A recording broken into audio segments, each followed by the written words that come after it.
Acompanhe agora Momento Catequético, com o Cardeal Dom Paulo César Costa, arcebispo de Brasília.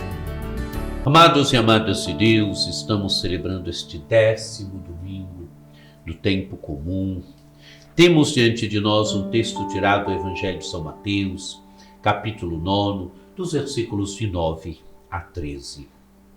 Partindo dali, Jesus viu um homem chamado Mateus sentado na coletoria de impostos e disse-lhe: segue-me. Ele se levantou e seguiu a Jesus. Enquanto Jesus estava à mesa em casa de Mateus, vieram muitos cobradores de impostos e pecadores e sentaram-se à mesa com Jesus e seus discípulos. Alguns fariseus viram isso e perguntaram aos discípulos: por que vosso mestre come com os cobradores de impostos e pecadores?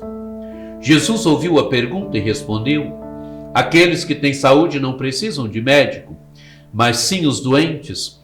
Aprendei, pois, o que significa: quero misericórdia e não sacrifício. De fato, eu não vim para chamar os justos, mas os pecadores. Amados e amadas de Deus, o Evangelho inicia colocando Jesus em movimento. Partindo dali, Jesus viu um homem chamado Mateus. Jesus está em movimento e Jesus agora vê Mateus. E onde está Mateus? Sentado na coletoria de impostos. Jesus o encontra onde ele está. Jesus, amados e amadas de Deus, ele nos encontra nas situações reais da vida do dia a dia, onde nós estamos. E Jesus encontra Mateus onde ele está. Ele está sentado na coletoria de impostos. Mateus é um cobrador de impostos. Cobrador de imposto naquele tempo era visto como um pecador público. Mateus era visto pelo povo como um pecador. Era alguém que devia ser odiado pelos judeus, porque ninguém gosta de pagar impostos. E Mateus cobrava impostos. Então era alguém que era tido como pecador, devia ser tido como ladrão. Também era alguém que não era amado pelos judeus. E o que Jesus vê este homem? O que Jesus faz? Jesus lhe diz: segue-me. Jesus o convida para segui-lo. Jesus convida Mateus a se tornar discípulo dele.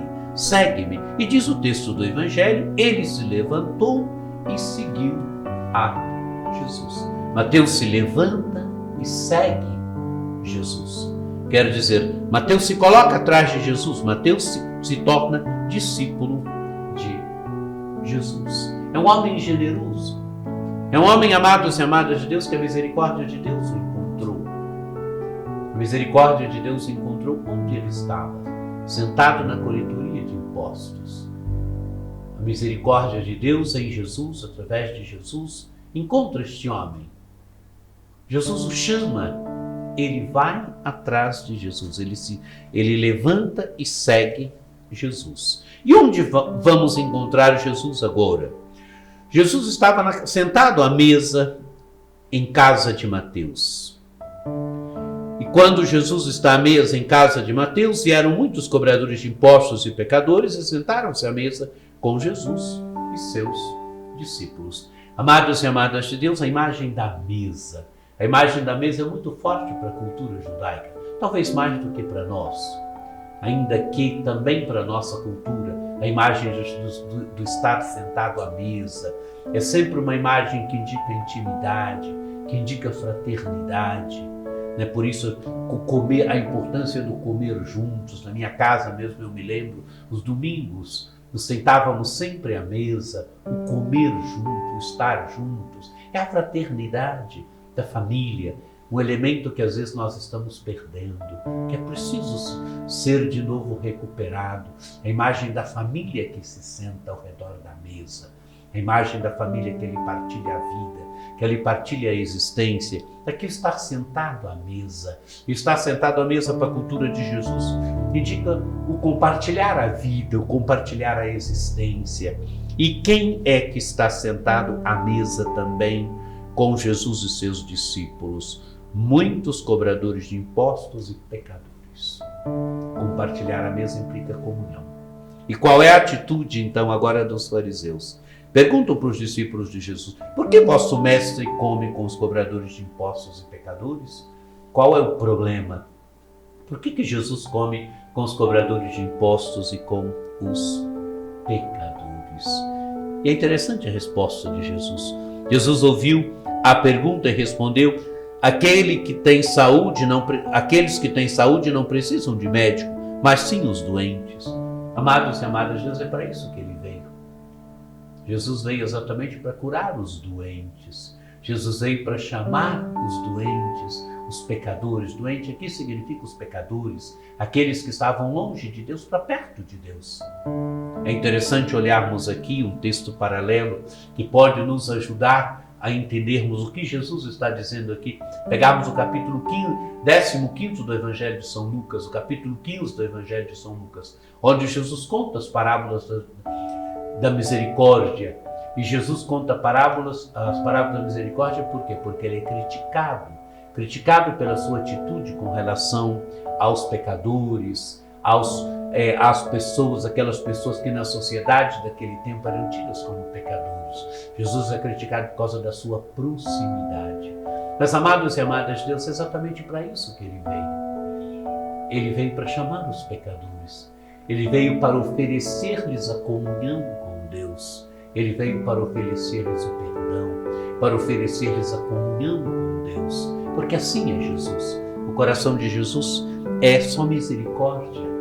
É isso que ele quer oferecer misericórdia aos pecadores, porque ele quer que os pecadores se voltem para Deus, que os pecadores vivam verdadeiramente da vida de Deus, abandonem o seu pecado e assumam verdadeiramente a vida de Deus. E Jesus dá agora um ensinamento: aprendei, pois, o que significa quero misericórdia e não sacrifício. De fato, eu não vim para chamar os justos, mas os pecadores. Aprendei, pois, o que significa quero misericórdia e não sacrifício. Amados e amadas de Deus, misericórdia é o que nós recebemos de Deus e só podemos receber gratuitamente. Sacrifício é aquele que o homem dá a Deus. E Deus quer que nós recebamos. Receber é mais difícil do que dar. Deus quer nos dar misericórdia. É preciso a gente abrir, escancarar o coração e deixar com que a misericórdia de Deus, o amor de Deus penetre no mais profundo do nosso coração. É o amor misericordioso de Deus que transforma a nossa vida. É o amor misericordioso de Deus que transforma a nossa existência. É isso que Jesus quer. Ele quer que acolhamos a sua misericórdia. Sacrifício é aquilo que o homem dá a Deus. Misericórdia é aquilo que Deus nos dá. É preciso acolher aquilo que Deus nos dá. E ele conclui: de fato, eu não vim para chamar justos, mas pecadores. Jesus veio exatamente para os pecadores, para aqueles e aquelas que estavam longe de Deus. Que esse texto do Evangelho nos ajude a percebermos que todos nós somos necessitados da misericórdia de Deus, que todos nós somos necessitados do amor de Deus. Que esse texto nos ajude a perceber quem acolhe o amor misericordioso de Deus é preciso se tornar também misericordioso. É preciso que a nossa vida expresse também que nós fomos tomados pelo amor misericordioso de Deus, sendo misericordiosos com os pecadores, misericordiosos com aquelas pessoas que estão longe de Deus, misericordiosos com aqueles e com aquelas que necessitam se encontrar com o amor misericordioso de Deus através de nós. Papa Francisco diz que onde há um cristão, as pessoas devem poder experimentar ali um jardim de misericórdia. Que cada um de nós, tendo experimentado o amor misericordioso de Deus, nos tornemos verdadeiramente jardim, oásis de misericórdia para tanta e tanta gente que necessita. Que você tenha um domingo muito abençoado, que por intercessão de Nossa Senhora Aparecida, desça sobre vós, sobre vossas famílias, a bênção do Deus Todo-Poderoso, que é Pai, e Filho e Espírito Santo. Amém.